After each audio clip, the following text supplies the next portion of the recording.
20% आबादी 46 रुपए रोज पर अपनी गुजर बसर करने को मजबूर है। उसी में खाना, उसी में रहना, उसी में पढ़ाई, उसी में दवाई, उसमें सब कुछ। इस कगार पर देश खड़ा है, इसलिए अब न्याय होगा। न्याय युवाओं के साथ होगा, किसानों के साथ होगा, श्रमिकों के साथ होगा, नारी के साथ होगा और हिस्सेदारी का न्याय होगा, क्योंकि अन्याय का ये जो काल 10 साल का था, इसका अंत होने जा रहा है। देश को नारे गढ़ने के लिए अगर इनको अवार्ड मिलता तो गरीबी हटाओ का नारा भी गढ़ा था, परंतु नीति लाने का काम हम करते हैं, नारे गढ़ने का काम ये करती है। इससे 25 करोड़ गरीबों को हमने गरीबी से हटाया। नमस्कार दोस्तों, आप सब कैसे हो? उम्मीद करते हैं बहुत बढ़िया होंगे दोस्तों। ईश्वर की कृपा से आप बहुत ही ठीक ठाक होंगे। दोस्तों, हमारे चैनल में आप सभी का बहुत बहुत स्वागत है। दोस्तों, वीडियो छोड़ के मत जाना, बहुत ही इंटरेस्ट होने वाली है ये वीडियो। इस बहस में अनुराग भदौरिया जी हैं, शहजाद पूनावाला और अंजना ओम कश्यप जी हैं। आपसे अनुरोध करते हैं आप वीडियो के अंत तक बने रहिए। आप वीडियो के अंत तक बने रहोगे तो आपको बहुत ही मज़ा आएगा इस वीडियो में। दोस्तों, वीडियो पसंद आए तो वीडियो को शेयर करना, लाइक करना, कमेंट में अपनी राय ज़रूर रखना और बेल आइकन प्रेस करके रखना, ताकि ऐसा ही नए वीडियो जैसे ही हम अपलोड करें चैनल पर तो सबसे पहले आप तक नोटिफिकेशन पहुंचे और आप उस वीडियो को देख सकें।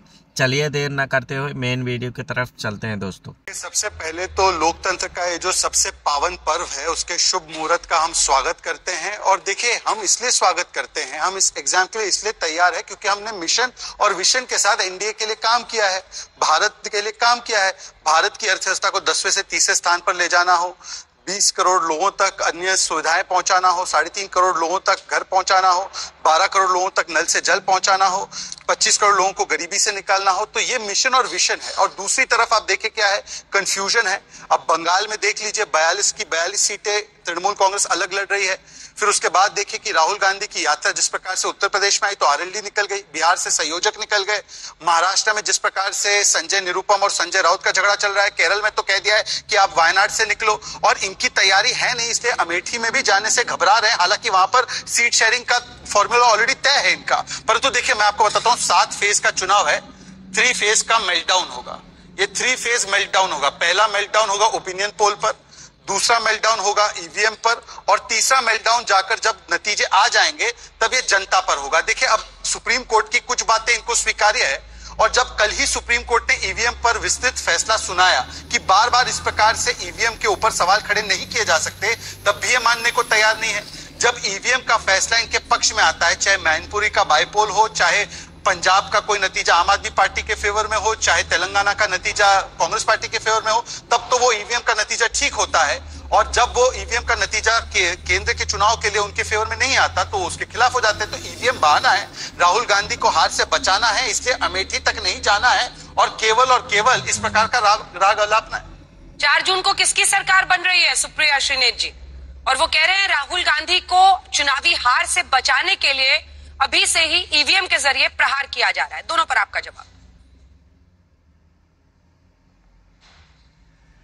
आप सबको मेरा नमस्कार। और मुझे लगता है 4 जून कांग्रेस सून। अब 2.5 महीने ही बचे हैं इस अन्याय काल के, ये पूरी तरह से साफ हो चुका है। मैं इधर उधर की बात नहीं करूंगी, मैं अपनी सबसे पहले चिंता जताना चाहती हूँ। मणिपुर की एक लोकसभा सीट पर 2 बार चुनाव क्यों हो रहा है? 9 महीने से मणिपुर के हालात नहीं सुधारे जा पा रहे। मणिपुर की वायलेंस का ये हाल है कि हिस्ट्री में पहली बार one of the 2 Lok Sabha constituencies will undergo polls twice, ये बोला है इलेक्शन कमीशन ने आज। इस देश को इस कगार पर ले आई भारतीय जनता पार्टी 10 सालों में। ये 10 साल का फलसफा है कि एक लोकसभा सीट पर 2 बार चुनाव होंगे। इतनी आशंका, इतना विश्वास नहीं रह गया पोलिंग प्रोसेस पे वहां के लोगों को। इतना डर और भय है जिस कगार पर मेरे देश के एक प्रदेश को लेकर खड़े हो गए। मेरा अपना मानना है कि 10 साल के बाद जब चुनाव के मुहाने पे आज ये देश खड़ा है, तो सरकार को रिपोर्ट कार्ड दिखाना है। सरकार को बात करनी है कि 2 करोड़ सालाना रोजगार बनने थे, उसका क्या हुआ? काले धन पर कैसे प्रहार हुआ? क्या 15 लाख बैंक अकाउंट में आए? क्या महिलाएं सुरक्षित हुई? क्या महंगाई कम हुई? सरकार का रिपोर्ट कार्ड पर एक बड़ा सा ठप्पा लगा है, फेल। और वो फेल इसलिए है क्योंकि आज 10 साल बाद जब युवा बेरोजगार होकर अपना हक मांगता है तो उसको लाठियां बरसाई जाती है। जब लड़कियां शोषण के खिलाफ आवाज उठाती है तो आरोपी को संरक्षण दिया जाता है। जब त्राहिमाम त्राहिमाम करते हैं तो आटा, दही, पढ़ाई, दवाई सब पर जीएसटी लगा दिया जाता है। सिलेंडर को 1100 पार कर दिया जाता है। पेट्रोल से तो सेंचुरी लगवा ही चुके हैं और ज्यादा बोल दीजिए तो नसीहत दी जाती है। लहसुन प्याज तो हम खाते नहीं है। अब बात कर लेते हैं 10 साल के बाद, जब आज हम चुनाव के मुहाने पर हैं, तो छोटी छोटी चीजें, आप मुझे 5 ऐसी चीजें बता दीजिए जो मोदी जी के शासनकाल में 10 साल में सस्ती हो गई हो। हर चीज महंगी हुई है, दामों में आग लगी हुई है। और 10 साल बाद, यह अंतिम बात कह के अपनी बात खत्म करती हूं कि 10 साल बाद जब आज इस देश में चुनाव होने जा रहा है, तो इस देश की 20% आबादी 46 रुपए रोज पर अपनी गुजर बसर करने को मजबूर है। उसी में खाना, उसी में रहना, उसी में पढ़ाई, उसी में दवाई, उसमें सब कुछ। इस कगार पर देश खड़ा है। इसलिए अब न्याय होगा। न्याय युवाओं के साथ होगा, किसानों के साथ होगा, श्रमिकों के साथ होगा, नारी के साथ होगा और हिस्सेदारी का न्याय होगा। क्योंकि अन्याय का ये जो काल 10 साल का था, इसका अंत होने जा रहा है। देश को छोटा सा जवाब शहजाद जी, छोटा सा जवाब। वो कह रही है 4 जून कांग्रेस सून।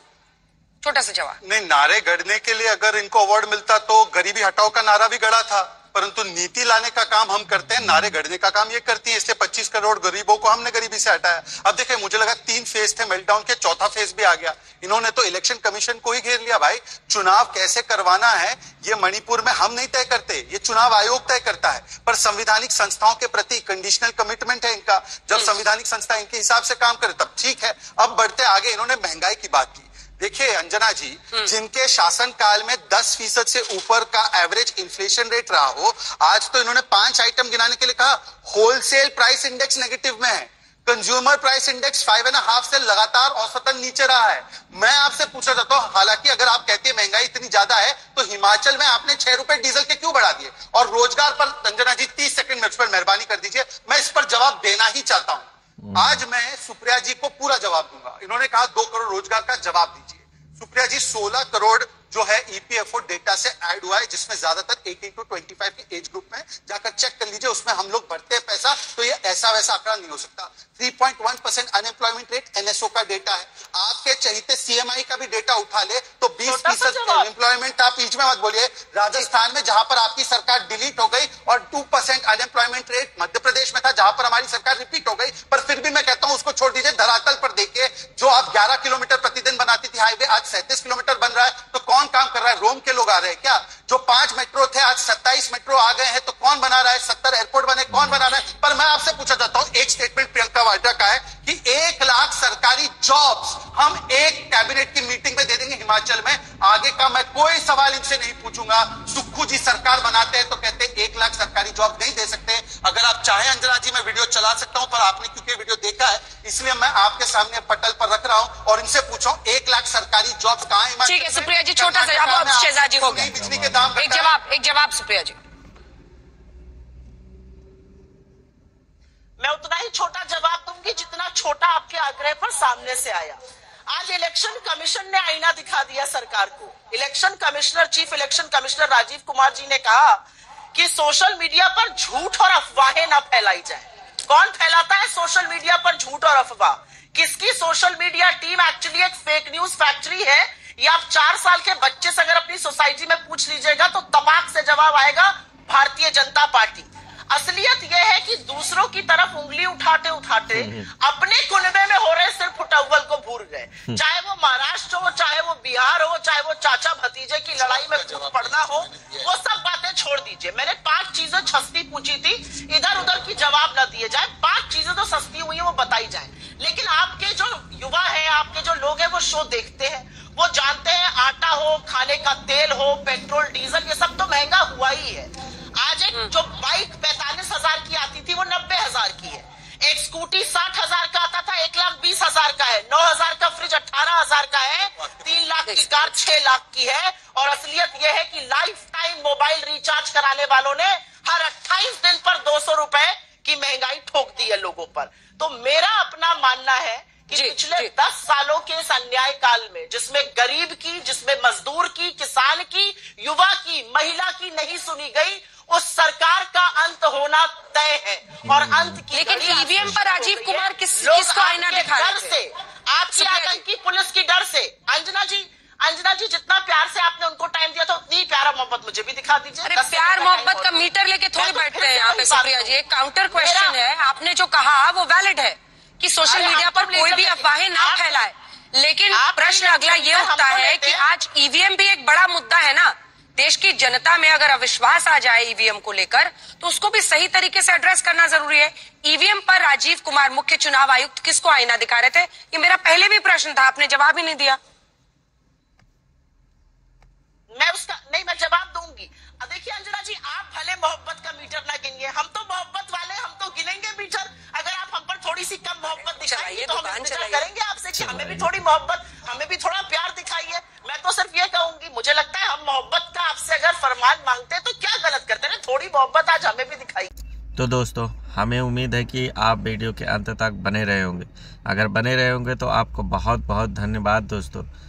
वीडियो पसंद आया तो वीडियो को शेयर करें, लाइक करें और कमेंट बॉक्स में अपनी राय ज़रूर रखें। सुप्रिया मैम के बारे में क्या कहना चाहते हैं और शहजाद पूनावाला के बारे में क्या कहना चाहते हैं दोस्तों। दोनों में कौन सा बहस और कौन सा अच्छा बात अपनी रखी और कौन जवाब दिया, आप बता सकते हैं। अंजना ओम कश्यप के बारे में क्या कहना चाहते दोस्तों। आपको वीडियो पसंद आए तो वीडियो को शेयर करना, लाइक करना, कमेंट बॉक्स में कमेंट करके अपनी राय ज़रूर रखना दोस्तों, और बेल आइकन पर प्रेस करके रखना ताकि ऐसा ही नया वीडियो जैसे ही अपलोड करें चैनल पर तो सबसे पहले आप तक नोटिफिकेशन पहुंचे और आप उस वीडियो को देख सकें।